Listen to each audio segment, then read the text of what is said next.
जो ज्यूज यहाँ बच गए थे उन्हीं में से एक परिवार में जन्म लेते हैं जीसस क्राइस्ट। ज्यूज लोग क्रिश्चियन बच्चों का खून पीते हैं और उनकी बलि चढ़ा देते हैं। उनका सपना जिंदा था कि एक दिन वापस लौटेंगे अपने देश इजराइल में। लेकिन इस वॉर में 60 लाख ज्यूज हिटलर के हाथों मारे जाते हैं। एक मास जेनोसाइड होता है ज्यूज के खिलाफ। यानी एक ही जमीन के लिए दो अलग अलग promises.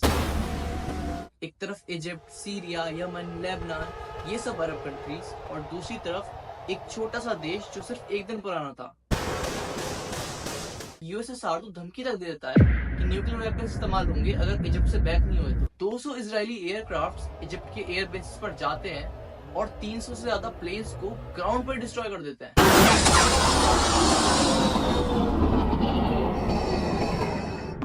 The state of Israel is born.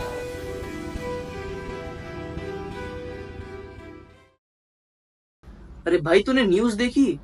Iran और इजराइल की वजह से वर्ल्ड वॉर 3 होने वाला है और तू यहाँ बैठा बैठा बुक्स पढ़ रहा है। यही देखना बचा था बस। पहले लॉकडाउन, फिर कोरोना और अभी वर्ल्ड वॉर। भगवान भी नहीं चाहते कि हम यहाँ ज्यादा देर टिके। बात तो सच है, हमारी जनरेशन सब कुछ एक्सपीरियंस करके जाएगी। अच्छा, वैसे तेरे को पता है ईरान और इजराइल आज जो एक दूसरे की जान के दुश्मन बने हुए हैं, एक टाइम पे दोस्त थे।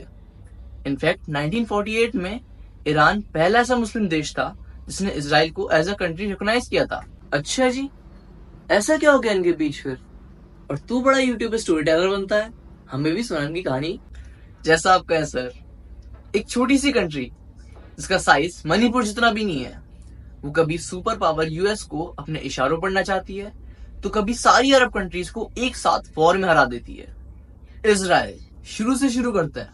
ये देश बना कैसे?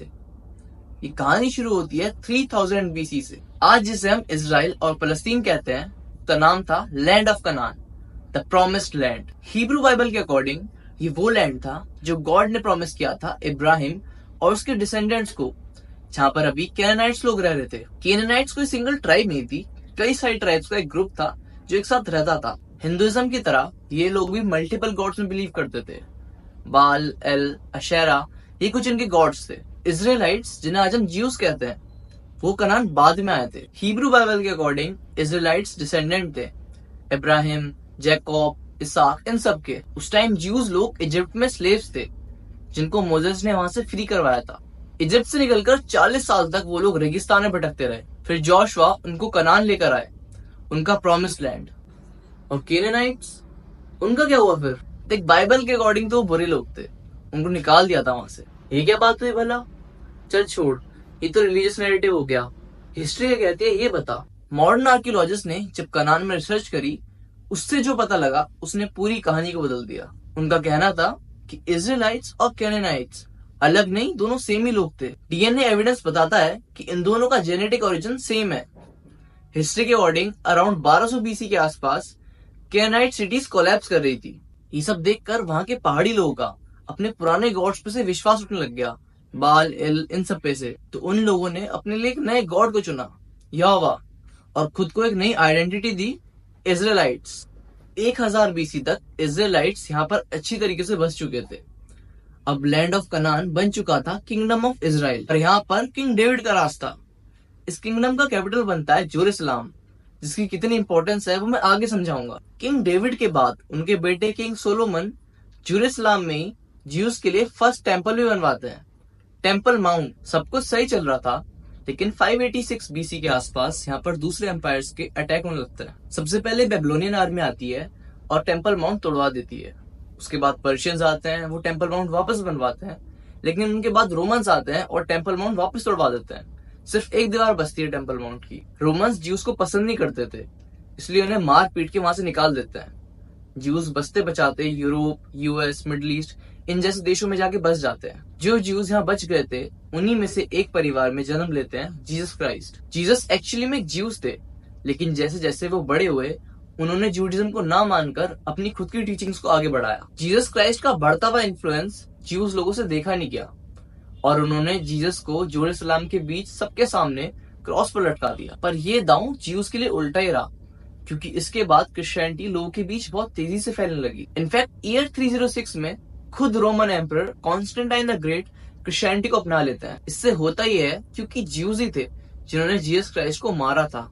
इसी वजह से पूरे रोमन एम्पायर में उनके लिए नफरत बहुत ज्यादा बढ़ गई। वहाँ ये अफवाह थी कि ज्यूज लोग क्रिश्चियन बच्चों का खून पीते हैं और उनकी बलि चढ़ा देते हैं। कॉन्स्टेंटाइन के राज में ज्यूज लोगों का बहुत कत्लेआम होता है और एक बार फिर ज्यूज को अपनी जान बचाने के लिए दूसरे देशों में भागना पड़ता है। जेरूसलम में जिस जगह जीसस को मारा जाता है वहीं पर कॉन्स्टेंटाइन उनके लिए एक चर्च बनवाते हैं।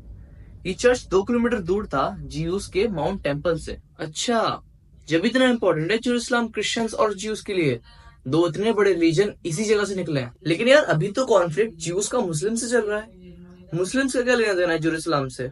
638 एडी समय एक बार फिर बदलता है और इजराइल में रोमन्स को हराकर अब आती है अरब आर्मी ऑफ उमार। जेरूसलम जब अरब से कंट्रोल में आता है तो जहाँ पर टेम्पल माउंट था ज्यूज का, वहीं पर वो लोग डोम ऑफ द रॉक और अलग सा मस्जिद बनवाते हैं।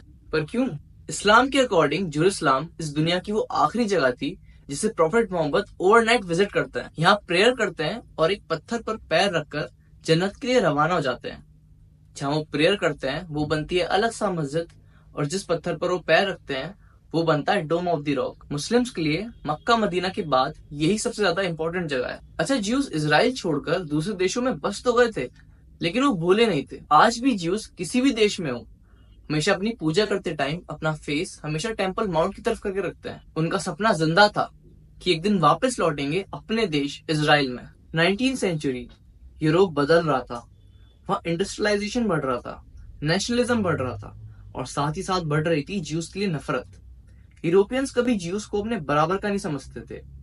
ज्यूज को वहाँ बहुत बुली किया जाता था, उनके साथ लूटपाट होती थी, उनका मर्डर होता था। ये सब देखकर जर्नलिस्ट थियोडोर हसल कहते हैं, ज्यूज कब तक दूसरों की जमीन पर आसरा लेते रहेंगे, हमें एक अपना देश चाहिए जहाँ हम अपने हो सके। और इस मूवमेंट का नाम पड़ा जियोनिज्म। इसका मतलब था ज्यूज के लिए उनकी अपनी कंट्री। लेकिन प्रॉब्लम ये थी कि 1000 BC का उनका किंगडम ऑफ इजराइल अब 19वीं सेंचुरी में फिलिस्तीन बन चुका था। अरब मुस्लिम्स कई जनरेशन से आ रहे थे और अब ये इनका भी घर था। कट टू 1917, अभी वर्ल्ड वॉर 1 चल रहा है। ब्रिटिश, फ्रांस, यूएसएसआर, यूएस ये सब लड़ रहे हैं ऑटोमन एम्पायर और जर्मन एम्पायर से। ब्रिटिश एम्पायर को अरब्स और ज्यूज दोनों का सपोर्ट चाहिए था ऑटोमन एम्पायर को हराने के लिए। ब्रिटिश एम्पायर अरब लीडर्स को कहता है कि वॉर के बाद तुम्हें अपना अरब स्टेट मिलेगा अगर तुम टर्किश ऑटोमन एम्पायर के खिलाफ लड़ोगे। उस टाइम अरब चाहता था कि सीरिया से लेकर यमन तक एक सिंगल अरब देश हो। लेकिन दूसरी तरफ ब्रिटिश ज्यूज के लिए भी एक डिक्लेरेशन देते हैं, बेलफोर डिक्लेरेशन, जिसमें लिखा था कि ब्रिटिश एक ज्यूइश नेशनल होम बनाने का सपोर्ट करता है पैलेस्टीन में, यानी एक ही जमीन के लिए दो अलग अलग प्रोमिसेस। 1918 में वर्ल्ड वॉर 1 खत्म होती है और एलाइड पावर्स यानी कि फ्रांस, ब्रिटेन ये वाली साइड जीत जाती है। ब्रिटेन और फ्रांस मिडिल ईस्ट को आधा आधा बांट लेते हैं। ऑटोमन एम्पायर जो फलस्तीन में उस टाइम रूल कर रहा था उसको हटाकर ब्रिटेन खुद रूल करने लगता है। 1918 से 1947 तक पूरे फलस्तीन पर ब्रिटिश राज करता है। ब्रिटिश राज के टाइम दुनिया भर में रह रहे ज्यूज फलस्तीन आए और वहाँ रहने लगे। पर ये चीज फलस्तीन और आसपास की अरब कंट्रीज को पसंद नहीं आती। वो लोग कहते भी हैं ब्रिटिशर्स से कि ज्यूज की एंट्री यहाँ पर लिमिट करो। लेकिन इसी टाइम हिटलर भी पावर में आता है और लाखों की तादाद में ज्यूज को मारता है। इसलिए ब्रिटेन ज्यादा कुछ करता नहीं है ज्यूज की एंट्री को लेकर फलस्तीन में, और ये चीज अरब कंट्रीज को बहुत बुरी लगती है। 1939 वर्ल्ड वॉर 2 शुरू होता है। इस बार अरब्स नाजी जर्मनी का साथ देते हैं और ज्यूज अभी भी ब्रिटिश की तरफ से लड़ते हैं। 1945 में जब वर्ल्ड वॉर 2 खत्म होता है तो ब्रिटेन, यूएसएसआर, यूएस ये वाली साइड वापस जीत जाती है। लेकिन इस वॉर में 60 लाख ज्यूज हिटलर के हाथों मारे जाते हैं। एक मास जेनोसाइड होता है ज्यूज के खिलाफ। वर्ल्ड वॉर 2 के बाद सारी कंट्रीज मिलकर यूएन बनाने का डिसाइड करती है ताकि फिर कभी ऐसी जंग ना हो और यूएन में ही सारी कंट्रीज की प्रॉब्लम को सॉल्व किया जा सके। ज्यूज ने ब्रिटेन की काफी मदद करी थी और ब्रिटेन भी काफी खुश था ज्यूज से। इसलिए ब्रिटेन बेलफोर डिक्लेरेशन को यूएन में दे देता है ताकि ज्यूज को उनकी कंट्री मिल सके फलस्तीन में, और फलस्तीन को यूएन के हवाले करके छोड़ जाता है। 1947 में यूएन ने फलस्तीन को 2 पार्ट्स में डिवाइड करने का प्लान बनाया, जिसमें 55% लैंड ज्यूज को दिया जाएगा इजराइल बनाने के लिए और 45% लैंड अरब मुस्लिम्स को दिया जाएगा फलस्तीन बनाने के लिए। जेरूसलम क्योंकि बहुत इंपॉर्टेंट था और किसी एक देश को देने से वहाँ दंगे बढ़ सकते थे, इसलिए यूएन उसे अपने कंट्रोल में रखता है। ज्यूज तो उस प्लान को खुशी खुशी एक्सेप्ट कर लेते हैं, लेकिन अरब मुस्लिम्स ये देखकर बहुत गुस्सा होते हैं। उनका कहना था कि 70% पॉपुलेशन जब अरब मुस्लिम्स की है तो हमें कम जमीन क्यों। सही बात है, जब ज्यादा पॉपुलेशन वहाँ अरब्स की है तो लैंड भी ज्यादा उनको मिलना चाहिए। देख असल बात तो ये है, जब यूएन बना था तो वहां पर उनकी चलती थी जो वर्ल्ड वॉर 2 जीते थे, जैसे फ्रांस, ब्रिटेन, यूएस, इन सब की। और ज्यूस से ब्रिटेन वैसे ही काफी खुश था। प्लस जेनोसाइड के बाद से पूरा वर्ल्ड ज्यूस के लिए थोड़ा सिंपैथी और गिल्टी फील करने लगा था। और दूसरी तरफ वॉर में अरब्स ने नाजी जर्मनी को सपोर्ट किया था, तो ब्रिटेन उनके फेवर में वैसे भी नहीं था। ब्रिटेन का कहना था कि ज्यूस के पास पूरी दुनिया में एक ही तो देश है, जब उनकी पॉपुलेशन बढ़ेगी तो वो कहाँ जाएंगे, अरब मुस्लिम्स के पास तो और भी देश है। यूएन में वोटिंग होती है और सारे देश मुस्लिम कंट्रीज को छोड़कर इसराइल के सपोर्ट में वोट करते हैं। उस टाइम इंडिया एक लौता ऐसा नॉन मुस्लिम देश था जिसने फलस्तीन के सपोर्ट में वोट किया था, लेकिन बाकी देशों की मदद से इसराइल वोटिंग जीत जाता है। 14 मई 1948 डेविड बेन गोरियन डिक्लेयर करते हैं the state of Israel is born. लेकिन ये चीज इसराइल के नेबरिंग अरब कंट्रीज को बिल्कुल पसंद नहीं आती, तो अगले ही दिन सारी अरब कंट्रीज मिलकर इसराइल के खिलाफ जंग छेड़ देती है। The first Arab versus Israel war 1948। एक तरफ इजिप्ट, सीरिया, यमन, लेबनान, ये सब अरब कंट्रीज, और दूसरी तरफ एक छोटा सा देश जो सिर्फ एक दिन पुराना था। पूरी दुनिया को लगा था कि इसराइल आराम से ये वॉर हार जाएगा, इतनी सारी अरब कंट्रीज है मिलकर हरा ही देगी। लेकिन ये लड़ाई इसराइल के सर्वाइवल की थी।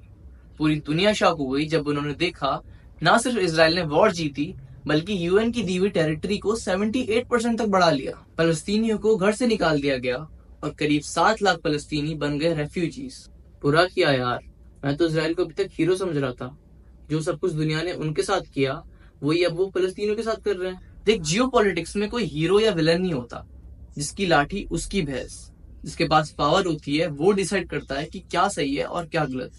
कमजोरों को पीछे हटना ही पड़ता है। 1869 में इजिप्ट में कनाल बनाई जाती है जो यूरोप और एशिया को डायरेक्टली जोड़ती थी। ये कनाल वर्ल्ड ट्रेड के लिए बहुत ज्यादा इंपॉर्टेंट थी। ये थी तो इजिप्ट में, लेकिन इसकी ओनरशिप फ्रांस और ब्रिटिश कंपनीज के पास थी। 1956 में इजिप्ट के नए प्रेसिडेंट कमाल अब्दुल नासिर इसको नेशनलाइज कर देते हैं। उनका कहना था कि इजिप्ट अब किसी के कब्जे में नहीं रहेगा, स्यूज कैनल अब हमारी प्रॉपर्टी है। नासिर इसराइल को बिल्कुल पसंद नहीं करते थे, तो स्विस कैनल से होने वाला इसराइल का ट्रेड उसको बैन कर देते हैं। ये देखकर इसराइल, ब्रिटेन और फ्रांस मिलकर एक प्लान बनाते हैं नासिर को सबक सिखाने के लिए। अक्टूबर 1956 इसराइल इजिप्ट पर हमला कर देता है। प्लान सिंपल था, इसराइल अटैक करेगा और फ्रांस और ब्रिटेन पीस के बहाने से इंटरवीन करेंगे और कनाल पर कंट्रोल वापस ले लेंगे। और प्लान सक्सेसफुल होता भी है। इसराइल इजिप्ट का ये वाला हिस्सा, सिनाइन पेनिनसुला, पूरा कब्जा लेता है। दूसरी कंट्रीज देख रही थी कि इसराइलीज जो थोड़े टाइम पहले मिडिल ईस्ट में सर्वाइव नहीं कर पा रहे थे, अब वहाँ डोमिनेट कर रहे हैं। यूएन और बाकी कंट्रीज प्रेशर डालती है तीनों देशों पर इजिप्ट से वापस आने के लिए। इनफैक्ट यूएसएसआर तो धमकी तक दे देता है कि न्यूक्लियर वेपन इस्तेमाल होंगे अगर इजिप्ट से बैक नहीं हुए तो। इसराइल, फ्रांस और ब्रिटेन को पीछे हटना पड़ता है, लेकिन इसराइल इजिप्ट से एक रिटर्न एग्रीमेंट साइन करा लेता है उनकी कब्जाई हुई जमीन के बदले कि इजिप्ट इसराइल को कभी रोकेगा नहीं स्विस कनाल से ट्रेड करने पर। फ्रांस और ब्रिटेन को कुछ नहीं मिलता, उनको वहां से खाली आ जाना पड़ता है। ये सब देखकर इजिप्ट का खून तो खौल जाता है, लेकिन वो एक चीज समझ गया था, इसराइल भले एक छोटा देश है लेकिन उसकी planning, military, alliance world class है, तो अकेले डायरेक्टली उसको वॉर में हराना लगभग इम्पॉसिबल है। इजिप्ट 1964 में पीएलओ यानी कि फलस्तीन लिबरेशन ऑर्गेनाइजेशन बनवाता है।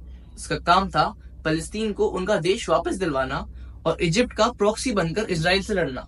ईयर 1967 इजिप्ट एक बार फिर सारी अरब कंट्रीज के साथ मिलकर इसराइल को मिटाने का प्लान रेडी करता है। सबसे पहले तो Egypt UN peace keeping forces को सनाई से निकालता है और इसराइल के साउथ में स्ट्रेट ऑफ तिरान, जहां से इसराइल ट्रेड करता था, उसे ब्लॉक कर देता है। इजिप्ट को पता था कि इसराइल अब अटैक करेगा, इसलिए इजिप्ट पहले ही सारी अरब कंट्रीज के साथ मिलकर उसको घेरना शुरू कर देता है।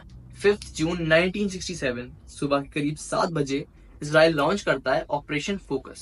200 इजरायली एयरक्राफ्ट्स इजिप्ट के एयर बेसिस पर जाते हैं और 300 से ज्यादा प्लेन्स को ग्राउंड पर डिस्ट्रॉय कर देते हैं। सिर्फ 6 दिनों में इसराइल सारे अरब देशों को हराता है और अपनी टेरिटरी को 3x कर लेता है। इजिप्ट का वो लैंड वापस कब्जा लेता है और पीएलओ जो वेस्ट बैंक और गाजा से अटैक कर रहे थे वो जगह भी कब्जा लेता है। कि इसराइल की अनबिलीवेबल विक्ट्री पूरे वर्ल्ड को शॉक कर देती है। यूएन फिर से बीच में आता है और इजिप्ट को उसकी जमीन वापस दिलवाता है, लेकिन इसराइल वेस्ट बैंक और गाजा देने के लिए साफ मना कर देता है और फलस्तीनियों का अपना देश बनाने का सपना वापस टूट जाता है। पर यार, ये तीनों वॉर में ईरान को तो जिक्र भी नहीं हुआ।